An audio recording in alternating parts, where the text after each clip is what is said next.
Të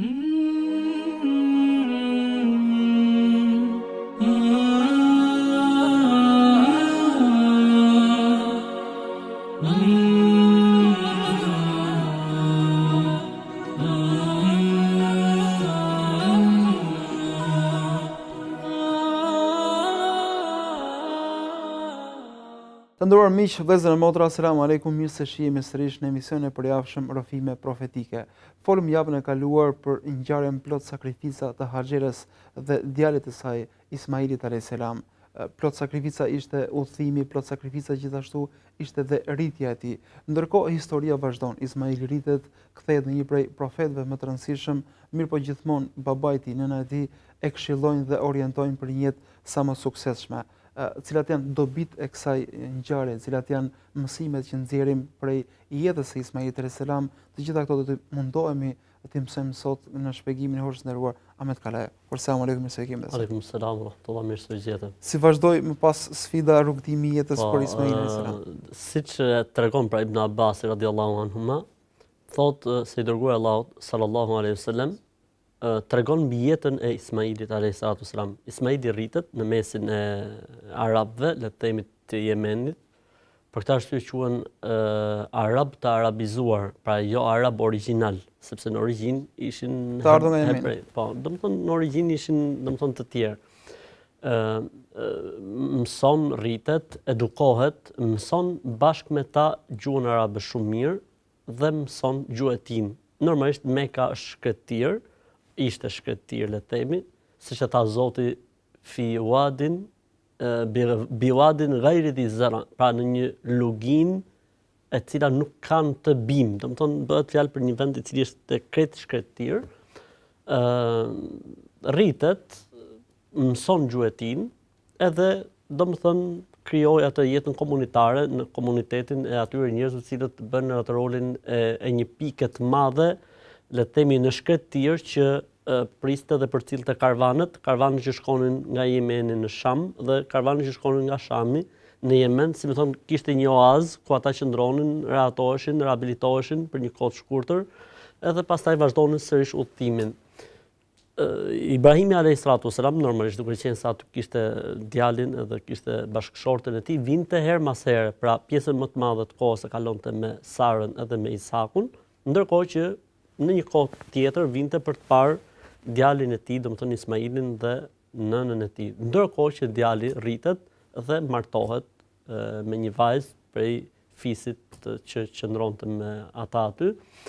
Dhe mbas një kohe erdhi ai orari, themi, ose ajo koha kur Ibrahimi e vizitonte të birin e tij, shkon në shtëpi, domethënë, e gjeti që shtëpia ishte pak më ndryshe se e kishte lënë herën e kaluar, si më thënë.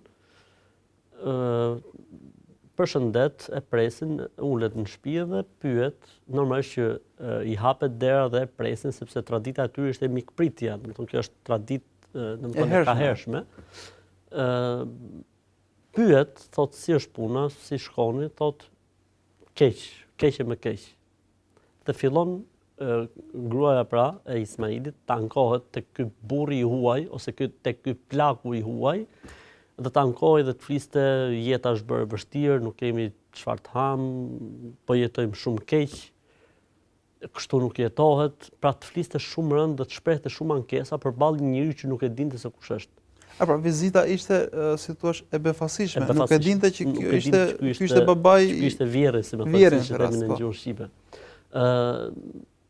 I thot Ibrahimi, unë thot më ka ardhur koha për të larguar, thot, po burri juaj ku është, thot, ka shkuar për gjuhën e tij.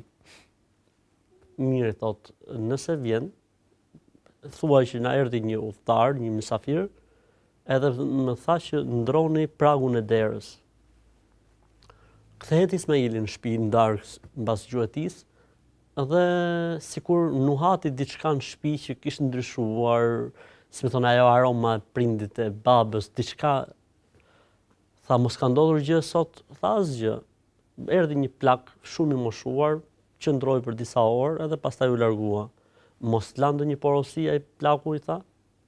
Tha, po, tha, thuaj bashkëshortit kur të vi, që ai plaku vizitori mysafiri më la një amanet, Ndrysho pragun e derës.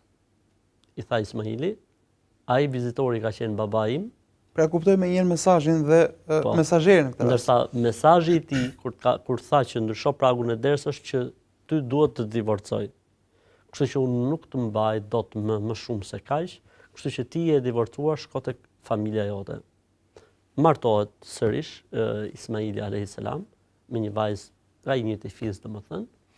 Dhe mas një kohë vjen sërish Ibrahimi a.s. dhe troket në derë dhe sheh që porosia e tij kishte shkuar në vend. Ulet, normalisht e presin, e qerasin, thot si jeni, si shkoni, thot shumë mirë, falënderimi qofshin Zotit, mundohemi me aq sa kemi mundësi. Pra këtu kemi tashmë bashkë dhe falënderuese dhe mikpritëse. Shumë mirë, jeta është shumë e mirë, me burrin e kalojmë shumë mirë, kemi një jetë shumë të lumtur, jemi shumë të kënaqur me atë që na ka dhënë Zoti. Pozitive. I thot unë erdhi koha që të largohem, kur të kthehet bashkëshorti thuaj që mos e luaj pragun e derës, mos e luaj pragun e derës, pra mos e ndrysho pragun e derës. Dhe largohet, kur vjen djaloshi pra Ismaili a.s. kur vjen nga gjuetia, prap sikur hasi diçka, ndjeu diçka, domethënë, tha mos kem ndonjë të re, tha po, erdhi një plak shumë i moshuar, e prita, e përcolla, më pyeti, i tregova se si shkojmë në shtëpi, e falendrova Zotin dhe i tregova që jemi shumë mirë, falënderimi i qofshin Zotit. Më tha kur të vi bashkëshorti, thuaj që mos e luaj pragun, mos e ndrysho pragun e derës. Tha ai ka qenë baba im, Ibrahimi a.s. I cili më ka lënë një amanet që ty të mbaj dhe mos të lëshoj. Normalisht ngjarja ka edhe vazhdim, po ndoshta do të jetë pjesë tjetër, një emision tjetër. Pra kjo është ngjarja që profeti alayhisalatu wasalam ju tregoi shokëve të tij dhe normalisht që këtu ka shumë mesazhe brenda, duke nisur qysh nga puna e profetëve, pra kemi të bëjmë tani me një profet i cili shkonte për gjuetin. Dhe një punë goxha e gjatë, një punë e cila i merr këtë gjithë ditën, sepse jeta ishte atill. Pra në Mekë në atë kohë nuk ishte përveç mishit edhe ujit. Për këtë arsye në një transmetim tjetër profeti kur e komentoi këtë fjalë tha Ibrahimi a.s. u lut dhe tha o Zot bekoj në mish edhe në ujë. Profeti bëri koment, tha sepse nuk kishte ushqim tjetër në Mekë atë kohë, vetëm se mishi, pra gjuetia që jeton me gjueti ose me kafshët që thernin, dhe uji që ishte uji i Zemzemit. Tha profeti a.s. se nëse do të kishte ushqim tjetër, do të lutej edhe për ushqimet e tjera. Pra edhe lutjet janë të arsyeshme dhe janë konkrete. Lutje konkrete, domethënë jo të kërkoj njeriu që hell kur i thon apo gjëra të cilat nuk janë normale. Pavarësisht se Zoti është i plotfuqishëm, absolutisht Zoti është i plotfuqishëm për gjithçka, po njeriu duhet të jetë konkret dhe duhet të jetë normal në lutjet edhe në duat që bën. Për këtë arsye kanë thënë dietarët islamit, njeriu që lutet për gjëra që janë të jashtëzakonshme, domethënë ky e ka tepruar në kufirin e duas, në kufirin e lutjes. Edhe lutja ka ato normalitetet e veta, se ti shumë mirë, Zoti është i plotfuqishëm që malin e dajt ta kthen në një mal floriri, po nuk është logjike që dikush thotë o Zot ma kthe malin e dajt në mal floriri. Pavarësisht është i plotfuqishëm, po konsiderohet teprim edhe tejkalim caqesh. Pra edhe lutja ka atë pjesën e etikës dhe pjesa e etikës lutjes është që ti të jesh konkret dhe të jesh tek ajo që quhet normale. Pra shumë interesant fakti që një profet lodhej dhe mundohej gjithë ditën dhe djersitej për të ushqyer me halal. E dikush mendon se nuk i vinte profetëve. Ky profet, ne këtë e gjejmë tek profeti alayhisalatu wasalam, ne këtë e gjejmë tek Daudi alayhisalatu wasalam, dhe ne këtë e gjejmë tek Isa alayhisalatu wasalam. Pra shumë pejgamberë të Zotit kanë jetuar me djersën e ballit dhe kanë jetuar me halalin. Që do thotë njëri nuk mund të jetë, domethënë, i bekuar në jetën e tij nëse nuk ushqehet me halal. Nëse nuk ushqehet pastër, nëse nuk ushqehet mirë, sidomos kur bëhet fjala për një profet, sidomos kur bëhet fjala për një udhëheqës, sidomos kur bëhet fjala për një lider, sidomos kur bëhet fjala për një hoxh apo për një, le të themi, drejtues kështu me radhë, duhet të jetë tek halali, duhet të jetë tek e pastra, në mënyrë që Zoti ta bekojë jetën e tij, në mënyrë që kjo të ndikojë në lutjet e tij, në duat e tij, sepse e ngrëna pastër, e ngrëna halal ndikon edhe në jetën e njeriu, në bekimet që Zoti jep atij njeriu në veten e tij, në familjen e tij, në lutjet që ai bën dhe adhurimet që ai bën. Ndonjëherë për shembull njeriu e humb ëmbëlsinë e namazit, e humb ëmbëlsinë e xhirimit ose të leximit të Kuranit dhe nuk e din që sebebi që po i humb gjithë këto mirësi mund të jetë ushqimi haram. Për këtë arsye është mësuar shumë fakti që njeriu duhet të ushqehet me halal dhe njeriu të ushqehet mundësisht me mundin dhe me lodhin e tij. Po pse njeriu mund të ketë trashëgimi? Okej, po nuk është ky ligji. Ligji dhe rregulli është që njeriu lodhet dhe mundohet. Kjo është normale. mund të ndodhi ndonjëherë që ndodh me trashëgimi apo gjen ndonjë thesar, por ne nuk po flasim për përjashtimin, ne po flasim për gjendjet normale, kështu funksionojnë. Pra Zoti ka bërë ligjin tokë që njerëzit jetën duhet ta çojnë duke punuar, duke angazhuar me diçka, si thua, të plot, jo thjesht diçka me cilën shkon edhe sa për të kaluar kohën. Ndryshe nuk jetohet. Edhe profetët kanë qenë pra në këtë e kanë dhënë këtë mesazh, domethënë në mënyrë veprore, jo thjesht në mënyrë folklore dhe ligjëruese dhe diktuese nga lart, po vetë kanë qenë të atill, domethënë. Normalisht që mbart kjo ngjarje dhe histori, si më thënë edhe orientime të tjera brenda interesante që është kujdesi, domethënë i prindit për fëmin. Pikërisht këtu desha të ndalem pak, domethënë Ibrahimi alayhis salam ishte tashmë i moshuar, djali i tij ishte përbur, kishte ndërtuar familjen. Sepse ati Ismaili ka lindur mbi moshën 90 e sa vjeçare, thotë. Ishte mrekullim vetë lindja e, domethënë lloji i sa mund të ketë qenë Ibrahimi alayhis salam kur është martuar Ismaili alayhis salam, pra bëhet fjalë mund të ketë qenë 120 apo 130 vjeç. Megjithatë, meraku dhe interesoi, këshilla në distancë, shpesh dhe me shumë edukat dhe me shumë, po themi, klasën, se mund ta themi kështu, duke mos e kthyer në një situatë konfliktuoze as akuzash, po duke dhënë mesazhe me cilin pastaj kuptohen. Faktikisht këtu ka disa gjëra interesante, për shembull, për gjërave interesante është martesa e Ismailit pa diturinë e babait të tij, që do thotë njeriu, sidomos në atë kohë, domethënë që nuk ka qenë e mundur që njeriu të ketë kontakt dhe të ketë lidhje, sepse ai jetonte aty dhe e ka bërë martesën. Mirë, po kjo nuk përjashtoi faktin që të marrë këshillat dhe porositë e tjatit të tij, sepse nganjëherë të rinjt bëjnë zgjedhje të gabuar. Dhe ky është një mësim. Nganjëherë të rinjt bëjnë zgjedhje të gabuar. Për këtë arsye në Islam çfarë thuhet? Thuhet kur martohet vajza duhet patjetër të ketë dhe lejen e kujdestarit. Pse? Sepse djali pak më ndryshe, fundit gabimi i djalit edhe mbulohet, ndërsa gabimi nga ana e vajzës është shumë më i paragjykuar në shoqëri. Do thuash ti të dy janë njësoj, po sidoqoftë puna në shoqërinë ku ne jetojmë, gabimi dhe rrëshqitja e vajzës është shumë më e paragjykuar se gabimi që bën një mashkull. Për këtë arsye kërkohet patjetër leja e kujdestarit, ndërsa në rastin e djalit jo. Megjithatë, prap edhe në rasti i djalit mund të bëjë gabim në zgjedhje, sepse kur bëhet fjala për martesë, futet shumë në lojë dhe emocioni. Dhe kur futet emocioni në lojë, pra zhvillohet emocioni, humbet linja logjike dhe arsyeja e pastër. Pra ndjenjat erësojnë arsyen logjike dhe pastaj zgjedhja e mund arsyen. Dhe ky është një shembull shumë i qartë se si Ismaili alayhis salam, pra ishte profet dhe arsyeja humbi në një moment dhe fitoi ndjenja, pushtetin dhe u martua me një vajzë për cilën erdhi babai dhe dha porosinë që ai duhet ta ndajë atë vajzë. Gjë tjetër interesante është fakti që Ibrahimi alayhis salam i jep këshilla dhe porosi, domethënë me shkak dhe me arsye. Pra nuk ishte porosia e tij për ta ndarë gruan e parë një arsye, le të themi, si përqeu, pra nuk kurse ishte nis me këtë ose nuk qenë ka e filandere. Jo, e dëgjoj që ajo kishte ankesa. Dhe këto ankesa indirekt derdheshin mbi, sepse kur një grua ankohet tek një i huaj, çfarë pritet? Sepse ai nuk u prezantua dhe thotë unë jam vjerri, unë jam babai i Ismailit, si po shkon. Që do thotë diskutojmë problemin e familjes. Që trogiti nder, ju hap dera, mirë se erdhët, mikpritja deri këtu jemi në rregull. Pastaj kush është kuptimi që një grua të ankohet për burrin e saj? Për këtë arsye është dhe një mësim tjetër që gratë duhet marrin mësim. Dhe nuk duhet ankohen për burrat e tyre tek njerëzit që nuk japin zgjidhje dhe tek njerëzit që nuk vetëm se ndoshta mund ta fryjnë edhe më shumë situatën. Sa herë ka ndodhur që gruaja është ankuar tek një femër tjetër, tek një grua tjetër, qoftë tek motra, qoftë tek nëna, qoftë tek një shoqe, e cila e ka kthyer në kapital dhe më pas një gjë që mund të ketë qenë shumë e thjeshtë, është fryrë dhe mund të ketë qenë kjo gjë shumë e thjeshtë që ndoshta edhe faji mund të ketë qenë i saj, po mënyra se si e ka treguar për të kamufluar veten dhe për të thënë që çfarë të bëj jashtë, kështu ndodhin etj. Dhe mund të ketë shkuar situata deri në ndarje. Sa raste ka të tilla? Që për një problem mes dy bashkëshortëve futet vjerra dhe shkatron gjithçka. futet kunata dhe shkatron gjithçka. Futet një shoqe e cila ka dështuar në jetë, kush e di sa herë, apo e divorcuar, sepse ka edhe femra të smura, të cilat janë domethënë me probleme mendore, të cilat e kanë alergji që të shohin një femër që të dështimin e vet duan ta përhapin edhe të tjerët. Edhe duan ta përhapin tek të tjerët dhe shkon dhe këshillohet apo ankohet tek dikush që nuk është kompetent, se një nën e mirë është ajo nën e cila në radhë të parë këshillon bijën e vet.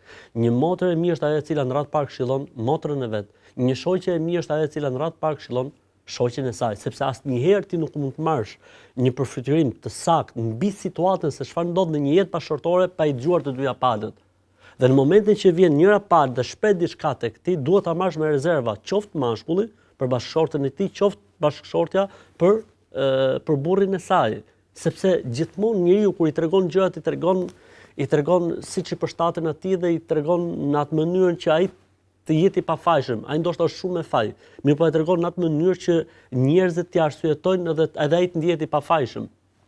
Për këtë arsye, domethënë, nuk ishte thjesht se ndonjëherë dikush që e lexon historinë nga jashtë thotë, po mirë vëlla, u ankua ajo dhe ky i tha ndaj. Nuk është problemi u ankua dhe i tha ndaj, por kë po ankohej.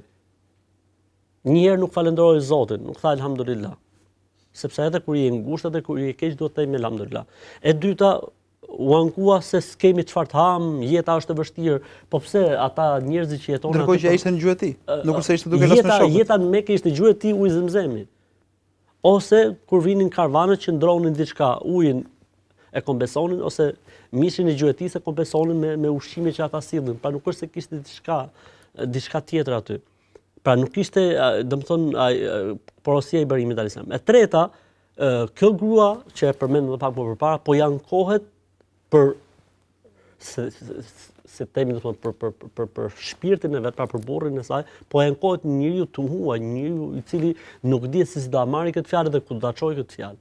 Pra shqetësimet e familjes do të tregojmë të kujdesshëm që mos të bëjmë objekt bisede. Profeti alayhis salam thotë edhe le të themi muhabetet e kënaqësisë në familje duhet të jenë sekrete dhe nuk duhet shfaqen. Pa çfarë është private le të mbetet private. Qoftë për të mirë, qoftë për mbetet intime, çfarë është private duhet mbetet private. Dhe shumë gjëra të tjera të cilat janë ndoshta zënk apo pa kënaqësi brenda familjes është mirë mos të dalin jashtë, përveç një rasti kur bëhet fjalë për një këshillim sinqert nga njëri i cili është kompetent, qoftë në dijet islame, qoftë në dijet e psikiatrisë apo në dijet e psikologjisë. Në këtë rast, ndryshe është konsulta, kjo ishte thjesht ankesë. Konsulta është tjetër gjë. Mirë, po të shfaqë, madje profeti alayhis salam na ndalon edhe momentet e kënaqësisë edhe të intimitetit të shfaqim, nuk ka arsye pse. Sepse dikush ndoshta e vuan këtë lloj situate dhe nuk e gëzon dot këtë lloj situate dhe mund të marrë mësysh ose mund të preki, mund të marrë me gojë, mund ta përhapi, mund të zhvillohet atij smira dhe zilia dhe mund të dëmtojë etj. Për mos më thënë gjëra të tjera pastaj që mund të hapet fjala, mund të shkojë fjala, kështu tha filani dhe të bjerë burrnia dhe të bjerë gjithçka. Pra, ideja kjo është domethënë, pra jeta familjare ka disa norma. Ndoshta nuk janë të shkruara, ndoshta nuk i gjen nëpër libra, mirë po kështu funksionon. Për këtë arsye edhe ky profet i Zotit, në rastin e parë, pra në rastin e gruas parë, i tha, ndryshoje pragun e derës, sepse bëhet fjalë që ky burr do të jetë profet. Ky burr do të ketë shpallje nga Zoti, ky burr do të jetë lider. Ky burr do të ndërtojë Qabën, siç do të vinë në historinë që do të përmendet më pas. Do të thonë ky nuk mund të ketë hallet se natyrën, një femër e cila është krejtësisht natyrë mosmirnjohëse, natyrë rebeluese dhe natyrë ankuese. Domethënë ndaj situatës dhe gjendjes. Në rastin e dytë, argumenti për këtë që po themi, erdhi mikpritja ndodhi si në rastin e parë. Kur e pyeti, gjëja e parë që u shpreh tha elhamdulillah. Ndoshta nuk e përmenda kur e thash ngjarjen. Gjëja e parë që tha elhamdulillah, tha si jeni, tha, si ja kaloni, tha elhamdulillah. Shqyr Zotit, faleminderit Allahut, e para. E dyta tha, po si jetoni, tha shumë mirë. Me çfarë kemi, si më thon, kallandrisemi. Çdo gjë mirë. Po me burrin si ja kalon, tha shumë mirë, çdo gjë është shumë mirë. Ku është burri jot? Ta ka shkuar në gjuhën e tij dhe kthehet në darkut kur kthehet. Pra komplet natyrë tjetër, komplet komunikim tjetër, unë jam i sigurt që ndoshta edhe kjo e dyta kishte momente që nuk ushqehej mirë apo kishte momente që s'kishin çfarë hanin, sepse bëhet fjalë për një grup njerëzish që jetonin në mes të shkretirës, si një oazë në mes të shkretirës. Mirë, po nuk u angua. Edhe i ruajti shumë gjëra. Edhe me të vërtet Zoti ja kompensoi duke sjell porosi nëpërmjet Ibrahimit alayhis salam, se kjo është gruaja e përshtatshme. Për këtë arsye kanë thënë me të vërtetë, domethënë mas çdo burri të madh është një grua e suksesshme, mas çdo burri të suksesshëm është një grua e madhe e cila qëndron mbas tij. Dhe le të ngelem pak këtu hoç, sepse është shumë e rëndësishme, domethënë Ismail do ndërtonte qapen, një projekte më madhore në historinë e njerëzimit. Do të mbetej deri në ditën e Kiametit. Që do të thotë ndoshta një grua e cila ndoshta jo detyrimisht është e keqe ose e cila po themi bën gabime të mëdha, po mbas njerëzve të mëdhenj duhet të jenë dhe gra të cilat pastaj e lehtësojnë së paku ja heqin barrën e probleme familjare, i motivojnë, i mbështesin. Pastaj rëndësishme është për një person i cili ka ambicie të mëdha që dhe bashkëshorta e tij të jetë, si thosh, pjesë e këtyre ambicieve.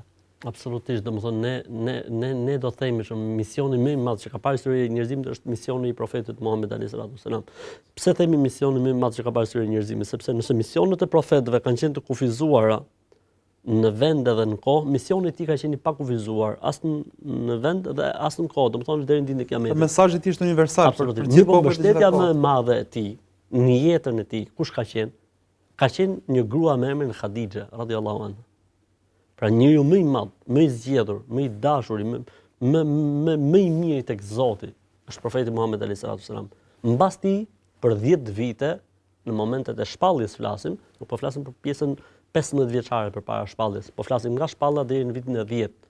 Ka qenë një grua që quhej Khadija. Për momentet më kritike të hapat e para të projektit madhor. Absolutisht, domethënë që themelet e para, madje edhe kur i ka ardhur shpallja për herë të parë, komentin më interesant të ngjarjes ka bërë Khadija dhe orientimin më të mirë ka dhënë Khadija, që do thotë kemi të raste të tjera nga jeta e pejgamberit alayhis salam, siç kemi rastin e Hudejbijes, siç kemi dhe raste të tjera siç është rasti i Handekut e tjerë, ku gratë kanë pasur një pozicion që nuk e kanë domethënë zëvendësuar dot burrat, madje burrat kanë mbetur të le të themi goj hapur pas zgjidhje dhe ka qenë gruaja e cila ka dhënë zgjidhje. Kështu që domethënë kjo është dhe qëndron domethënë se me të vërtetë mas çdo burri suksesshëm është një grua e madhe, sepse ajo grua është aq e madhe saqë i mban krahët dhe shpinën të sigurt burrit. Domethënë një burr i cili ka shpatullat e ngrohta dhe shpatullat e ngrohta do thotë shtëpia është i qetë në familjen e tij, sigurt familjen e tij. Në momentin që është i qetë në familje, në momentin që është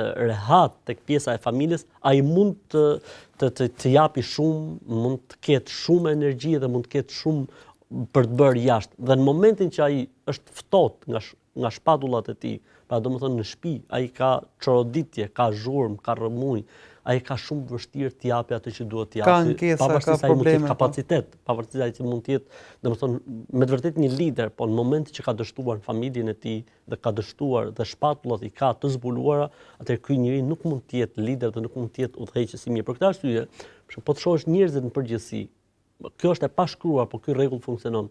Kur dikush do të bëhet lider apo udhëheqës, gjëja e parë që shohin njerëzit kush është, ose le të themi një nga kriteret që shohin njerëzit tek një person është dhe familja.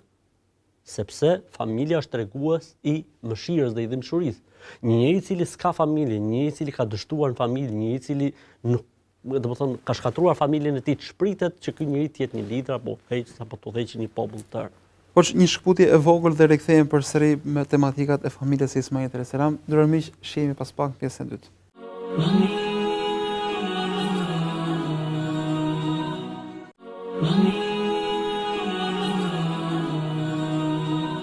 Rikthehemi në pjesën e dytë miq, po tregojmë ngjarjen e Ismailit alayhis salam me këshillën e cila brenda saj ka shumë sekrete. Ndrysho pragun e këshilloi babai i tij Ibrahimi alayhis salam. Ose le të mundohemi të kuptojmë më tepër pozicionin e Ibrahimit alayhis salam si babai i Ismailit dhe si vjeri i bashkëshortes së Ismailit në këtë rast. Cila duhet të jetë, po themi, cili duhet të pozicioni që vjeri duhet të ketë në raportin e familjes së fëmijëve të tij. Vjerri në familje apo vjera, le të themi, janë si puna e rrënjve. Pra nëse shohim një pemë bukur, e cila ka një shtat, e cila ka degë, e cila ka gjethe dhe fruta, në fund fare të kësaj pemë është një rrënjë. Pra ato vazhdon të ngelen burrim ushqimi. Absolutisht. Kështu që domethënë domethënë ata mbeten dhe janë, si më thënë, nëse shohim një mbret që ka një jetë shumë të mirë, një shëndet shumë të mirë, mbi kokën e mbretit është një tazh, është një kuror. Prindrit janë kurora. Prindrit janë dielli dhe hëna, siç i quajti Zoti në surën Yusuf, dielli dhe hëna për njeriu. Pra ashtu siç jeta nuk mund zhvillohet pa diell dhe pa hënë, ashtu dhe jeta nuk mund zhvillohet pa prindër. Për këtë arsye kur humbin prindrit, sikur njeriu ka humbur një orientim në jetë, sikur i është thyer busulla, nuk orientohet më mirë. Kështu që pozicioni i vjerit dhe i vjerës nuk duhet merret ose nuk duhet tingëlloj keq tek masat, sepse vjeri i vjera domethënë përfitirohet sikur dikush i rrin kokë, do të kontrollojë gjithçka. Për çiftet e reja duket si dikush që do kritikojë vazhdimisht, do shohë gabimet. Vërtet është se vjeri dhe vjera e para gjë janë burimi i xhenetit për bashkëshortin. Vjeri dhe vjera nuk ka vjerë dhe vjerë që ti dojë të keqen fëmijës apo familjes së djalit. Nuk ka.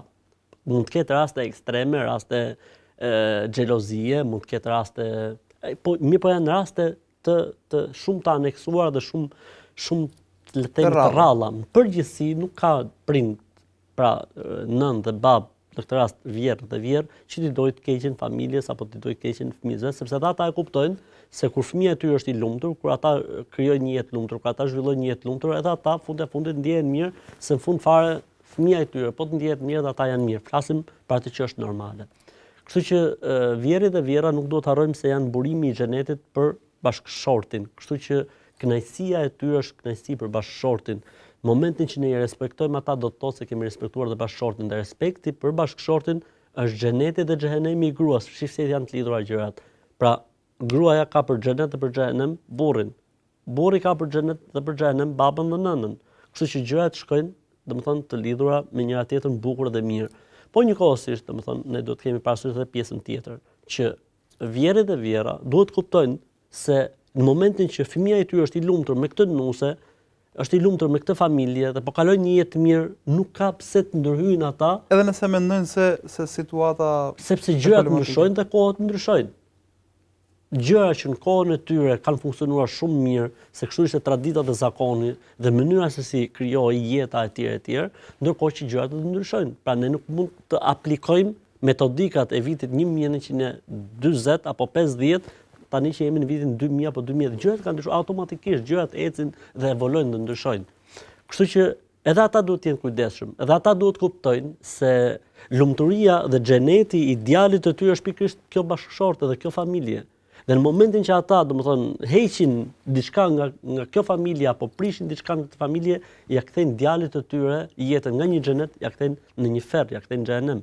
Pastaj në fund fare, domethënë, prindi mund të ketë egot e tij, mund të ketë pretekstet e tij, por në momentin që fëmia është i lumtur në atë jetë, në momentin që fëmia është i kënaqur për kësaj jete, atëherë prindi duhet mësohet që të tërhiqet dhe duhet ta mbajë veten, dhe duhet largohet nga xhelozitë kështu me radhë. Pra, domethënë, okay, vjerët dhe vjera janë babai dhe nëna dhe vendin e babait dhe të nënës nuk e zën askush, por mos harrojmë se edhe kjo vajzë që na ka ardhur në shtëpi nuk është e gjetur në rrugë.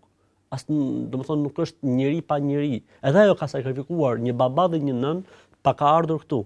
Edhe për atë nuk është e lehtë që po krijon një jetë të re, një familje të re. Pra të gjitha këto duhet merren parasysh. Edhe ka nevojë për mbështetje, për ngrohtësi, për përkrahje, për të kompensuar në një farë mënyrë dhe. Absolutisht, domethënë ajo ka ardhur për të krijuar një familje dhe për gjetur ngrohtësi. Pra ashtu siç ne domethënë duam që kjo vajzë e ardhur në shtëpi përshtatet me rregullat tona, me tradita, okay, shumë mirë, ama edhe ne duhet marrim parasysh se kemi njëri i cili ndoshta nuk i din të gjitha ashtu siç i dim ne, ndoshta nuk i ndjen ashtu siç i ndjejmë ne, kështu që gjërat duhet shkojnë natyrshëm. Gjëja tjetër që është shumë interesante tek kjo pjesa e vjerit dhe e vjerës është vjeri dhe e vjera e burrit. Pra nëse ne themi vazhdimisht nuseve dhe porosisim që kujdes, vjeri dhe vjera, pritse edhe ti si burr, edhe ti ke një vjerë dhe një vjerë. Pra nëse ti je kaq konsekuent në kërkesat e tua dhe i patolerueshëm që respekti, nderimi ndaj babit dhe mamit etj, atëherë ti duhet të jesh njësoj i tillë në respektin, në nderimin ndaj vjerit dhe vjerës tënde. Pra ndaj babait të gruas tënde dhe ndaj nënës së gruas tënde, se në fund fare fruti i jetës së tyre që ishte vajza e tyre tu bë ty dhurat. Kështu që nuk është normale që kur dikush dhuron le të themi një stirolaps, ti mos ta respektosh dhe mos ta nderosh. Kur dikush dhuron një celular, ti mos ta nderosh dhe mos ta respektosh. Kur dikush dhuron një makinë, mos ta nderosh dhe mos ta respektosh. Kur dikush dhuron një shtëpi, mos ta nderosh dhe mos ta respektosh. Kur dikush dhuron jetën e vet, shpirtin e vet. Vajza është jeta e prindit, është shpirti, është fruti i jetës së dy prindërve. Dhe ai ta jep si dhuratë dhe ti të mbash qëndrimin ndaj tij, ti ta ofendosh, ta injorosh, ta përbuzësh, ta ulësh, të flasësh me të pa respekt. Kjo nuk është normale, domethënë. Kjo është ajo që quhet në Islam mosmirnjohje. Dhe mosmirnjohja në fen ton është e urryer dhe e dënueshme.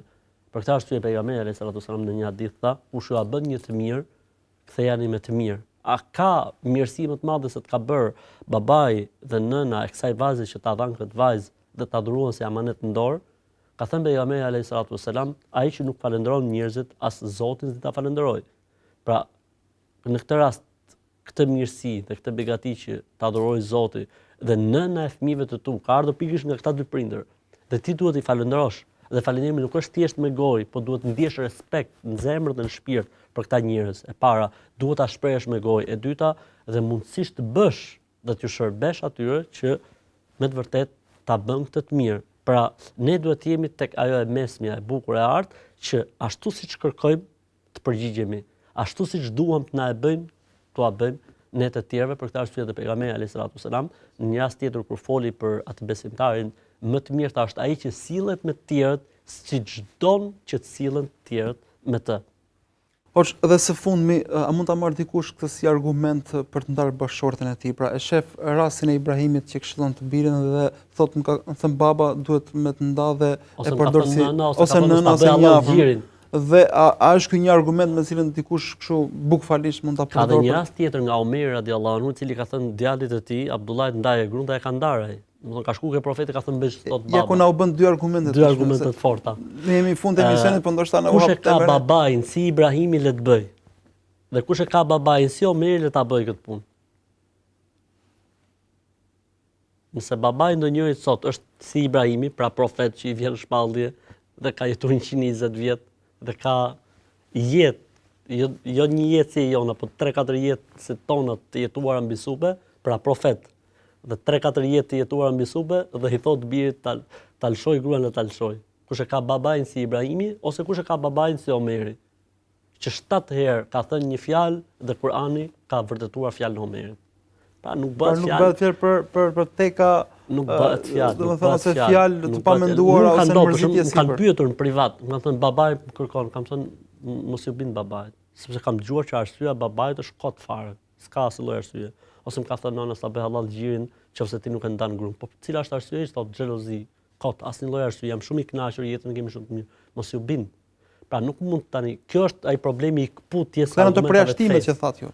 Domethënë absolutisht nuk mund të merren këto të dyja argumentat, pavarësisht se janë të sakta, si një argument që njeriu t'i përgjigjet le të themi lajthitjeve të prindërve, ama nëse prindi ka argumenta dhe flet me argumenta dhe e vërteton atë që thotë dhe me të vërtetë ai është si më thon i qelluar, atëherë po duhet me u bind prindit nëse ai ka argumenta. Përndryshe, domethënë thjesht e përcjellim kur i thon. Por Ibrahimi alayhis ka jetuar i gjatë dhe çdo moment i jetës së tij është plot mësime dhe plot dobi, por për shkak të minutazhit na duhet ta mbyllim këtu. Shpresoj që do të kemi mësime dhe dobi inshallah me Ibrahimin alayhis ose me familjen e tij. Me familjen e tij. Zoti shpërblet. Amin. Dërë miq, këtu e mbyllim takimin e sotëm. Kjo ishte një histori e cila kurse nuk synon që të nxjisë divorce tek njerëzit, përkundra synon që të ndërtojnë familje që sa më të shëndetshme, e cila ndërtohet mbi konsulencën, mbi këshillat e prindërve, mbi këshillat e njerëzve të cilët e duan të mirën dhe kanë kujdes të vazhdueshëm, mbi po themi njerëz që janë ambiciozë për projekte të mëdha, të cilët duhet të kenë një familje të madhe, një familje të ngrohtë, kështu ata kthehen dhe më produktiv në shoqëritë e tyre. Sot u shpresoj që na ndoqët mirë ta kohëshim. Selam aleikum.